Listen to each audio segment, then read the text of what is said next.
Dear learners, in the previous video, we discussed in detail about hedonism. We saw that hedonists believe in that pleasure and happiness are intrinsically good, which means that pleasure and happiness have goodness in themselves. But are pleasure and happiness the only things that are intrinsically good or good in themselves? Are all other qualities just of instrumental value?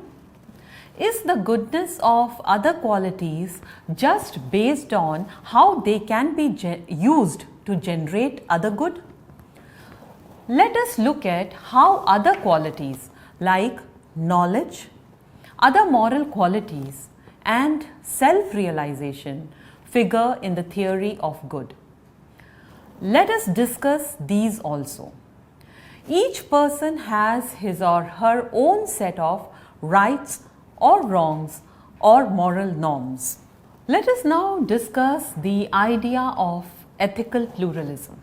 Ethical pluralism is the idea that there are many theories about what is right and what is wrong, which may be incompatible or which may be incommensurable with a person's own individual personal moral norms. So, the moral norms in general for others or characters of distinguishing between right and wrong may be different for different people. We have seen that according to hedonism, pleasure or happiness is intrinsically good.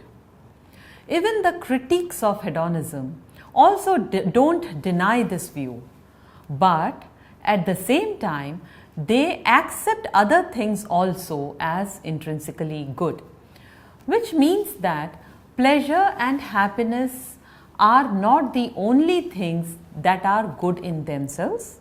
There are other characters, there are other qualities, there are other things also which have an intrinsic good about themselves. Let us come to the example of knowledge. Against the hedonistic view proclaiming that it is happiness alone that is intrinsically good, the pluralists poised a number of moral qualities of human beings as having intrinsic worth. We all know that knowledge is good, knowledge is power, knowledge is an instrument of advancement of human civilization. It is also used as an instrument of human happiness and pleasure. When you know that certain disease, for example COVID, is contagious, you can avoid getting exposed to it by taking precautions like washing hands, wearing a mask, etc. Knowledge is good for its own sake. We study philosophy, mathematics, or any other subject like physics or biology to acquire knowledge and not with the objective that this knowledge will add to world's happiness. So, not all knowledge that is acquired with the intention of adding to world's happiness. It is also acquired for its own good, because gaining knowledge by itself is good. Many thinkers, including the hedonists, do not consider the intrinsic worth of knowledge. They say that though it is good to have knowledge, its value is instrumental and not inherent like happiness or liberty. Arguing against knowledge as an inherent good, they hold that when knowledge is good, it is only instrumentally good and also not under all circumstances. There are many cases where true knowledge is concealed from a person to save them from frustration, anguish or anxiety. For example, if a person is suffering from some terminal ailment, generally the relatives decide and the doctors decide not to disclose it to the person so as to save that person from anxiety, from anguish and from such other negative feelings. There are conditions or circumstances in which knowledge, far from being an intrinsic value, is not a value at all. So, according to hedonism, it is happiness which is intrinsically good and not knowledge. The goodness of knowledge depends on its happiness potential, which means how much happiness a knowledge is able to generate.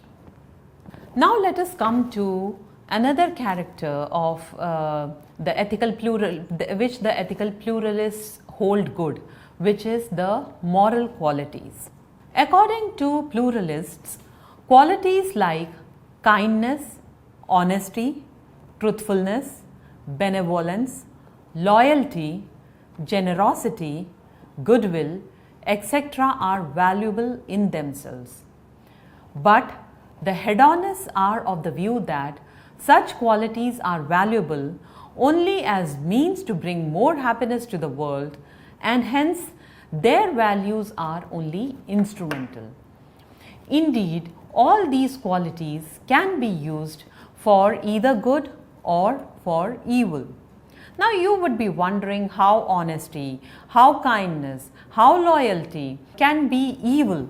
We definitely know that these qualities are good, but we may be wondering how these qualities can be evil. Moral qualities are not always instrumentally good. Loyalty, honesty and generosity are evil when used for bad causes, as exemplified by fanatics' loyalty towards their party, where they will be willing to slaughter thousands of people rather than give up their beliefs. Similarly, if a person is being too generous to a lazy person, then his generosity will add to more laziness. Similarly, if a doctor tells the truth to a patient who is suffering from some incurable disease or a terminal ailment, it will do more harm to the patient than good. The pluralists, however, attach intrinsic values to these qualities even when they have bad consequences. For them, values are more important than the happiness they cause. The hedonists' counter-argument is that though a world without moral values is not worth living, still their values are instrumental. If virtues are deleted from the goal of happiness in which the instrumental values reside, then one is faced with a question like, what are all these virtues for? Why cultivate them at all? What end do they serve? So the hedonists believe that if these virtues do not contribute to happiness, then these virtues are not intrinsically good or do not have an intrinsic goodness about themselves. The pluralists are of the view that happiness obtained by wrongful means cannot be sustained for long. On the other hand, happiness achieved by exercise of moral qualities is abiding, is deep, and it is more self-satisfying. The exercise of desirable human traits is not merely an instrument for the achievement of greater human happiness. These traits are desirable in themselves, and people usually value them for themselves. The more kindness, fairness, generosity, goodwill, wisdom, all these qualities, the more they prevail in the world, the better becomes the world to be a place to live. The exercise of moral values is thus not merely instrumental to the achievement of happiness, but has a value of its own, independent of its happiness potential. Because these moral values, according to pluralists, makes the world a better place to live. Now let us look at the concept of self-realization. The term self-realization has been used to indicate two kinds of growth. The meaning most frequently given to self-realization is that of psychological growth and maturation, of the awakening and manifestation of latent potentials of human beings. For example, the awakening of ethical values, of aesthetic values, and religious experiences and activities. The second kind of self-realization is the realization of the self, the experience and awareness of the synthesizing spiritual center. Self-actualization may be achieved at different levels and does not necessarily include what can be called the spiritual level. According to the view of the proponents of self-realization, the only thing that is good for its own sake is the development of man's best capacities as human beings. Man is endowed with different capacities and proper realization of which leads to full human development. For example, during adverse circumstances, many people, they come to a self-realization of their hidden talents, of their abilities, of their capabilities during times of crisis, during times of their extreme lows. They come to a self-realization.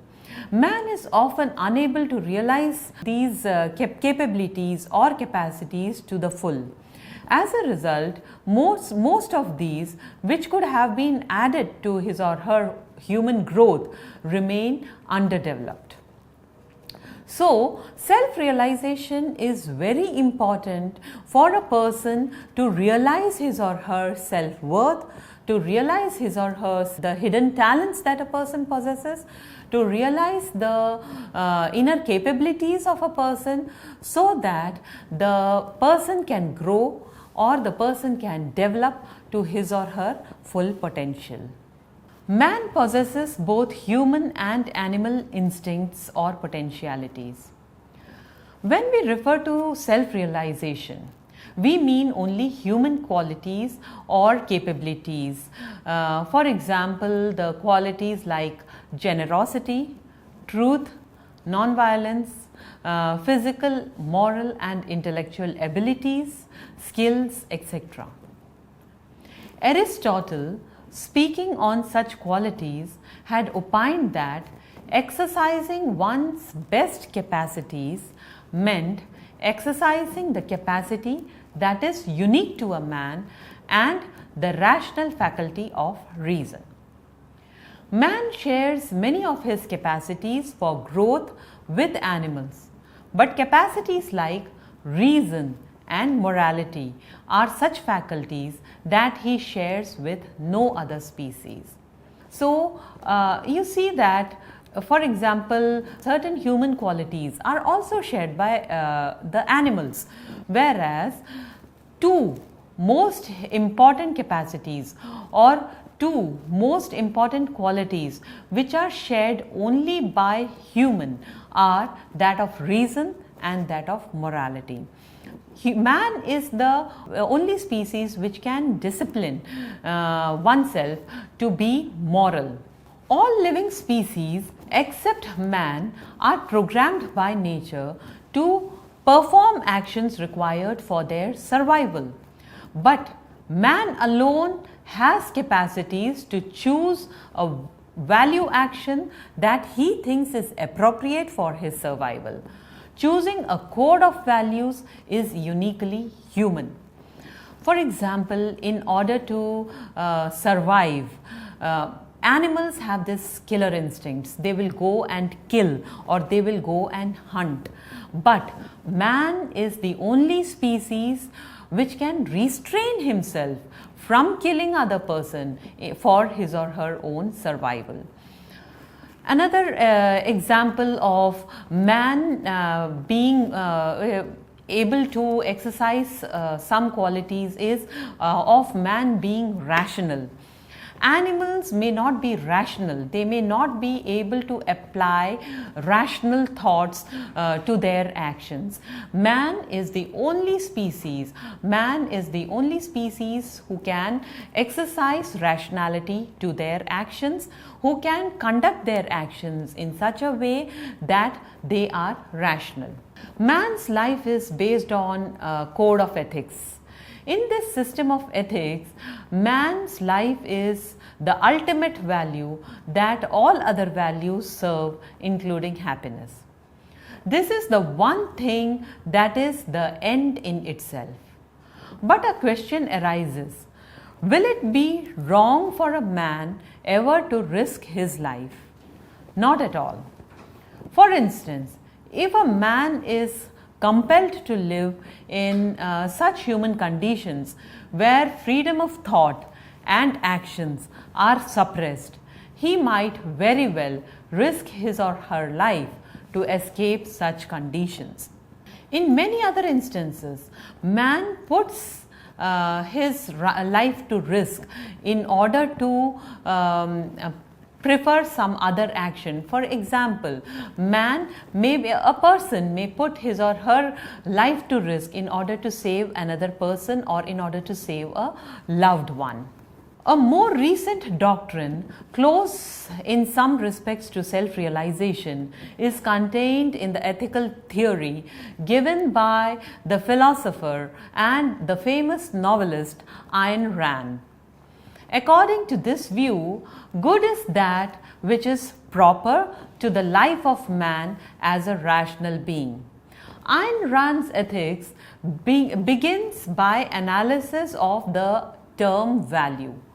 She maintains that values arise from and are necessitated by the distinctive nature of living beings. Value is that which one prefers and is an object of action which presupposes alternatives. So, according to Ayn Rand, man will choose actions or man will choose objects which he or she values.